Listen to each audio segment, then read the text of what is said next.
Have you ever wondered why one person gets approved for a loan at a great interest rate, while another person pays much more? The answer often begins with a credit score. In this video, we'll break down how credit scores are calculated, what can raise or lower them, and the practical steps you can take to build stronger credit. Let's turn this confusing number into something you can confidently manage. Here's what we'll cover. First, we'll explain what a credit score is and why it matters. Then, we'll examine the 5 main factors commonly used in credit scoring. We'll also correct popular myths, identify costly mistakes, and walk through practical rebuilding strategies. Finally, we'll look at an example and create a simple credit management playbook. By the end, you'll know exactly where to focus your attention. Welcome. I'm your guide to understanding credit without complicated financial language. Credit knowledge matters because your credit profile can influence major decisions, including renting a home, financing a car, or applying for a mortgage. The good news is that credit is not mysterious or completely outside your control. Once you understand the basic rules, you can develop habits that support your financial goals and protect your future. A credit score is a 3-digit number that estimates how likely you are to repay borrowed money as agreed. It is calculated from information in your credit reports, including payment history, balances, account age, and recent applications. Think of it as a financial risk indicator, not a measure of your character or personal worth. A higher score generally suggests lower risk, but lenders may use different scores and approval standards. Your credit score can affect both access and cost. A stronger score may help you qualify for credit cards, car loans, or mortgages with more favorable terms. A weaker score can result in higher interest rates, larger deposits, or fewer options. Even a small difference in a loan's interest rate can cost a significant amount over time. Building good credit is ultimately about increasing your choices and reducing unnecessary borrowing costs. For commonly used FICO scores, the scale runs from 300 to 850. Scores below 580 are usually considered poor, while 580 to 669 is fair. Scores from 670 to 739 are good, 740 to 799 are very good, and 800 or higher is exceptional. These categories can vary by model and lender, so focus less on one label and more on building healthy habits over time. A commonly used FICO framework considers 5 broad categories. Payment history is usually the largest factor, followed closely by amounts owed, including credit card utilization. The remaining categories are the age of your credit history, your mix of account types, and recent credit activity. These percentages are approximate and can vary according to your profile and scoring model. The key message is simple: pay on time and keep card balances manageable. Payment history is commonly the most influential part of a FICO score. Lenders want to see that you pay your obligations on time, month after month. A payment usually must be at least 30 days late before it is reported as delinquent, but fees can begin earlier. Set up automatic minimum payments and reminders to avoid mistakes. One missed payment can hurt, but a growing record of on-time payments can support recovery. Credit utilization compares your reported credit card balances with your total available credit limits.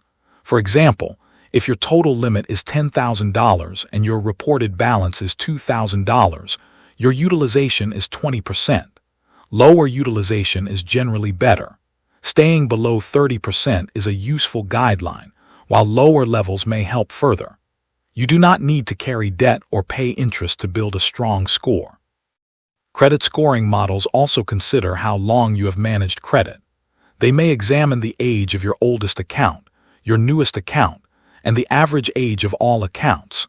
That is why keeping an older, no-fee card open can sometimes be helpful. Closing it may reduce your available credit, although its history does not normally disappear immediately. Keep old accounts only when they remain secure, affordable, and useful for your financial situation.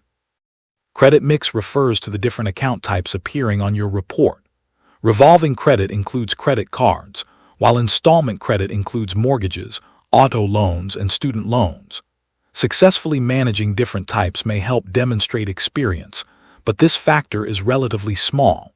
Never borrow money or pay interest only to improve your credit mix. Build diversity naturally as your needs change, and focus primarily on responsible payments and manageable debt. When you check your own credit, it creates a soft inquiry and does not hurt your score. Applying for a credit card or loan may create a hard inquiry, which can have a small and usually temporary effect. Several applications within a short period may suggest financial pressure. However, certain loan shopping inquiries may be grouped together by scoring models. Apply thoughtfully, compare offers carefully, and avoid opening accounts you do not genuinely need. Banks and lenders use credit information to assess applications for credit cards, auto loans, and mortgages. Landlords may use it when considering rental applications. In some states, insurers may use separate credit-based insurance scores when setting premiums. Employers generally do not receive your credit score, but where legally permitted, they may review a modified credit report with your consent. The exact rules vary, so always understand your rights and your location. There is no single credit scoring update that changes everyone's score on one specific date. However, newer models, including FICO 10T and Vantage Score 4, may examine trends in your balances and payments rather than relying only on one monthly snapshot. Adoption varies by lender and loan type. The safest strategy remains the same. Pay on time, avoid rising balances, review your reports, and confirm which scoring model a lender actually uses. Strong credit usually grows from simple, repeatable habits. Set up automatic minimum payments, check statements for mistakes, and pay card balances down regularly. Keep your reported utilization low and review your credit reports throughout the year. Risky habits include ignoring due dates, maxing out cards, applying for several accounts at once, or avoiding your statements when money feels tight. Small actions performed consistently are far more effective than searching for a quick credit score trick. Let's correct 3 common myths. First, checking your own credit does not lower your score because it is a soft inquiry. Second, income is not directly included in standard credit score calculations, although lenders may consider it separately. Third, closing an old card does not erase its history immediately, but it may reduce your available credit and raise utilization. Before closing an account, consider its fees, age, credit limit, and effect on your overall profile. 3 mistakes deserve special attention. First, maxing out credit cards can create very high utilization and signal financial stress. Second, co-signing makes you legally responsible for the debt. If the other borrower pays late, your credit may also suffer.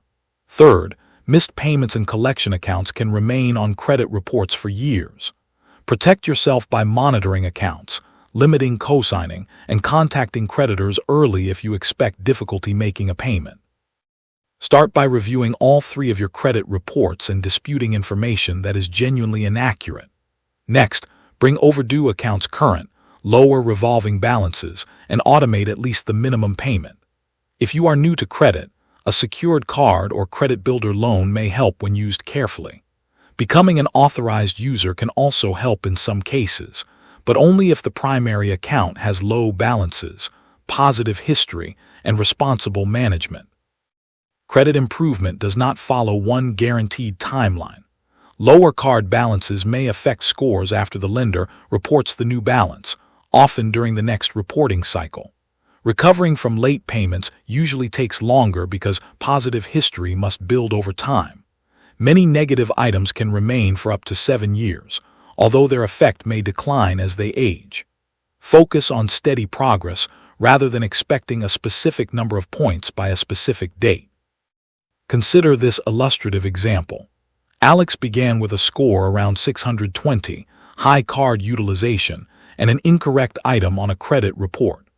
Over the next 12 months, Alex disputed the error, paid every bill on time, and steadily reduced card balances. The score eventually increased to approximately 750, improving Alex's financing options. Results will vary. and no score increase or interest rate is guaranteed, but consistent actions can create meaningful long-term improvement. Your credit playbook can be simple. Check your statements every month and review your full credit reports regularly. Pay every account on time, keep credit card balances low, and apply for new credit only when it supports a real need. For top-tier scoring potential, lower utilization is generally better, but do not obsess over a single percentage. Most importantly, watch for fraud or reporting errors and respond quickly when something on your report does not look right. Here are the main takeaways. Your credit score is based on information in your credit reports, and different lenders may use different scoring models. Payment history and credit utilization usually deserve the most attention. Keep older accounts when they remain useful, apply for new credit carefully, and never take on unnecessary debt simply to improve your score. Strong credit is not created overnight. It grows through responsible decisions repeated consistently over time. What questions do you still have about credit scores? Share them in the comments, and they may become the topic of a future video. To review your credit reports, use the federally authorized website annualcreditreport.com. You can also find educational and dispute resources through Equifax, Experian, and TransUnion. Remember, this video provides general education, not individualized financial advice. If you found it helpful, please like, subscribe, and share it with someone building their credit.